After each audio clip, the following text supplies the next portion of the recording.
ഈശോ മിശിഹായിക്ക് സ്തുതിയായിരിക്കട്ടെ. ഹല്ലേലൂയ. സഹോദരങ്ങളെ, ചില ആൾക്കാർക്ക് സുപ്രഭാതം, ചില ആൾക്കാർക്ക് രാത്രി, ചില ആൾക്കാർക്ക് മധ്യാഹ്നം കേട്ടോ. അതിൻ്റെ എല്ലാ ഗ്രീറ്റിങ്സും കേട്ടോ. കുഞ്ഞുങ്ങളെ, നിങ്ങൾക്ക് സുഖമാണോ?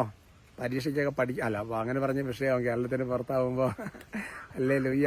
എന്തായാലും എനിക്ക് ഭയങ്കര സന്തോഷമായി. പിന്നെ ഇന്നലെ കരിമണ്ണൂർ കൺവെൻഷനെ കുറിച്ച് പറഞ്ഞിട്ടുണ്ടായിരുന്നല്ലോ. നാളെ വൈകുന്നേരം 4 മണി മുതൽ ആരംഭിക്കുന്നു. ആദ്യത്തെ ദിവസം ഞാനുണ്ടാകും. പുറത്തെ രാജ്യത്തു നിന്ന് ആൾക്കാർ മെസ്സേജ് ഇട്ടിട്ടുണ്ട്. ഞാനങ്ങൾ ഞങ്ങളുടെ സ്ഥലമാണ്, ഞങ്ങളുടെ കുടുംബങ്ങൾക്ക് വരുന്നുണ്ട്. ഈ ആ കരിമണ്ണൂർ അല്ലെങ്കിൽ ആ പരിസര അങ്ങനത്തെ ആൾക്കാരെ പ്രത്യേകം എത്തിക്കണം കേട്ടോ. അങ്ങനത്തെ മറുപടിയൊന്നും കണ്ടില്ല, പ്രൈസല്ലോ. പക്ഷെ നിങ്ങൾ വരാനിരിക്കാമെന്ന് എനിക്ക് മനസ്സിലായി, അതുകൊണ്ട് തന്നെ കുഴപ്പമില്ല കേട്ടോ. നിങ്ങൾ അറിഞ്ഞിട്ടില്ലെങ്കിൽ പെട്ടെന്ന് ഞാൻ ഒന്നും കൂടെ കാർഡ് ഇടാം. എല്ലായിടത്തും പെട്ടെന്ന് ഷെയർ ചെയ്തിരിക്കാം. നാളെ വൈകുന്നേരം എത്താൻ പറഞ്ഞു.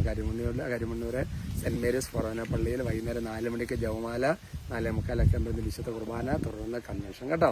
9 മണിയാകുമ്പോൾ എല്ലാം കഴിയും. ചിരസൽക്കാരങ്ങൾ വെച്ച് പ്രാർത്ഥന, ഡെലിവറൻസ് പ്രാർത്ഥനകൾ, പിന്നെ അതിനുശേഷം ബാക്കി എല്ലാ ദിവസങ്ങളും 4 ദിവസം സാംസവചനം ഫുള്ള്. സാംസവചനം എന്ന് പറഞ്ഞാൽ പിടിയമ്മൻ നല്ല തീപ്പറ്റി അച്ഛനാണ്. അതെല്ലാം പ്രത്യേകം ശ്രമിക്കുന്നു കേട്ടോ. ഇന്ന് നമുക്ക് ഈ ആഴ്ച പിന്നെ ഈ ആഴ്ചത്തെ എല്ലാ നിയോഗങ്ങൾക്ക് വേണ്ടി പ്രാർത്ഥിക്കാം. ഇപ്പം നിങ്ങളുടെ ഇങ്ങനെ മധ്യസ്ഥ പ്രാർത്ഥനകൾ ഇങ്ങനെ പല വിധത്തിൽ ചോദിച്ചിരിക്കുന്നവർ, ചില ആൾക്കാർക്ക് മെസ്സേജ് അയച്ചാൽ അത് ശരി ഈശോ പ്രവർത്തിക്കുക. അച്ഛനോട് പറഞ്ഞ അച്ഛൻ കണ്ടാലും കണ്ടില്ലെങ്കിലും ഞങ്ങൾക്കത് വിശ്വാസമാണ്, അത് ഈശോയിലുള്ള വിശ്വാസമാണ്. അതേപോലെ ഈ ആഴ്ച നിങ്ങൾ ചെയ്യാൻ പോകുന്ന കാര്യങ്ങൾക്ക് വേണ്ടിയുള്ള മധ്യസ്ഥ പ്രാർത്ഥന എല്ലാത്തിനും നന്മ ചൊല്ലി ലാസ്റ്റ് ബ്ലെസ് ചെയ്യാം.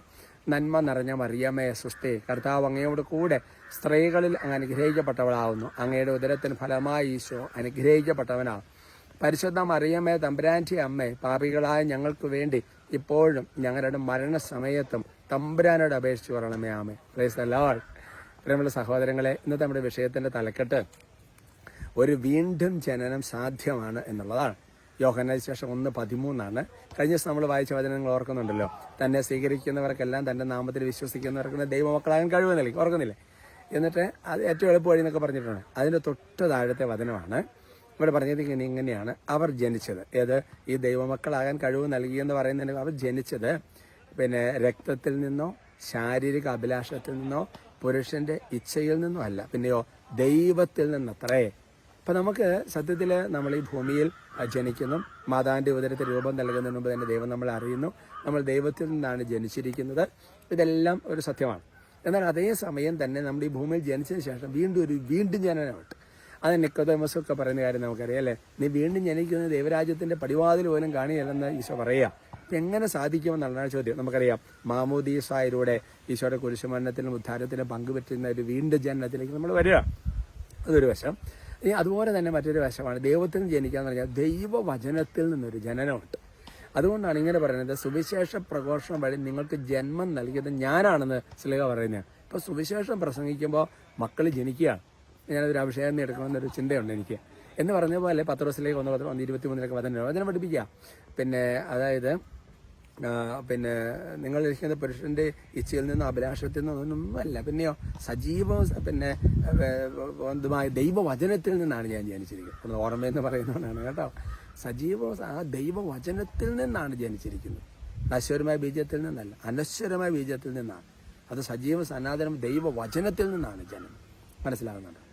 എഫെസസിലെ വചനമുണ്ട്, അവൻ അവരെ ജലം കൊണ്ട് കഴുകി വചനം കൊണ്ട് വെണ്മയുള്ളതാക്കി. അപ്പം മാമോദീസായിലൂടെ കഴുകി വചനത്തിലൂടെ വീണ്ടും ഒരു അനോയിന്റിങ്ങിലേക്ക് വരിക.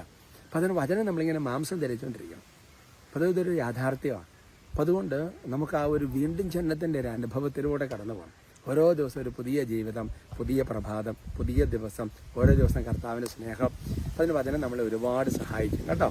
അതിൻ്റെ വചനം പിടിച്ച് വചനം വായിച്ച് വചനത്തിൽ നിന്നൊരു ജനനം നടത്തി മുന്നോട്ട് പോകണം. കർത്താവ് അനുഗ്രഹിക്കട്ടെ കേട്ടോ. നിങ്ങൾക്ക് അറിയാവുന്ന കാര്യമാണെന്ന് എനിക്കറിയാം, എന്നാലും മരിക്കുന്നതോടെ വരെ ഓർപ്പിച്ചുകൊണ്ടിരിക്കും. പത്രോസിലേ പറഞ്ഞിട്ടുണ്ട്. അനുഗ്രഹിക്കട്ടെ കേട്ടോ. Thank you. സ്തുതിക്കാം. Hallelujah, hallelujah, hallelujah. ഈശോയെ ഞങ്ങളങ്ങനെ സ്തുതിക്കുന്നു, ആരാധിക്കുന്നു, നന്ദി പറയുന്നു, മഹത്വപ്പെടുത്തുന്നു.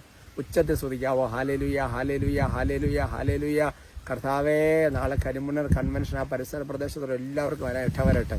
കർത്താവിൻ്റെ വലിയൊരു സജീവ സാന്നിധ്യം ഇവിടെ ഉണ്ടാകട്ടെ. അതുപോലെ തന്നെ കർത്താവായ ദൈവമേ പ്രത്യേകം ബ്ലെസ് ചെയ്ത് പ്രാർത്ഥിക്കുകയാണ്. ദൈവമേ, ഇവർ ഓരോരുത്തരുടെ വ്യക്തിപരമായ നിയോഗങ്ങള്, കുടുംബത്തിന്റെ നിയോഗങ്ങള്, മധ്യസ്ഥ പ്രാർത്ഥനയ്ക്ക് വേണ്ടി എഴുതിയതും ഫോൺ വഴി അപേക്ഷിച്ചതുമായ നിയോഗങ്ങളെല്ലാം പ്രത്യേകം സമർപ്പിക്കുന്നു.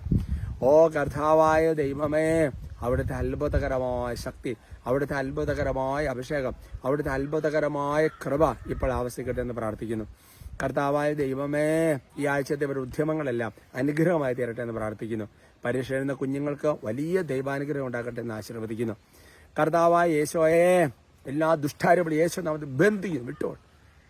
ഓ ദൈവമേ, കാത്തോളണേ കർത്താവ്, സംരക്ഷിക്കണേ കർത്താവ്, കൃപ കൊടുക്കണേ കർത്താവ്, അനുഗ്രഹം കൊടുക്കണേ കർത്താവ്. ഉറക്കമില്ലാത്ത ആൾക്കാർക്ക് നല്ല ഉറക്കം ഉണ്ടാകട്ടെ എന്ന് പ്രാർത്ഥിക്കുന്നു. ഈശോയുടെ നാമത്തിൽ നിങ്ങളെ ആശീർവദിക്കും, ഇപ്പോഴും എപ്പോഴും എന്നേക്കും. ആമേൻ.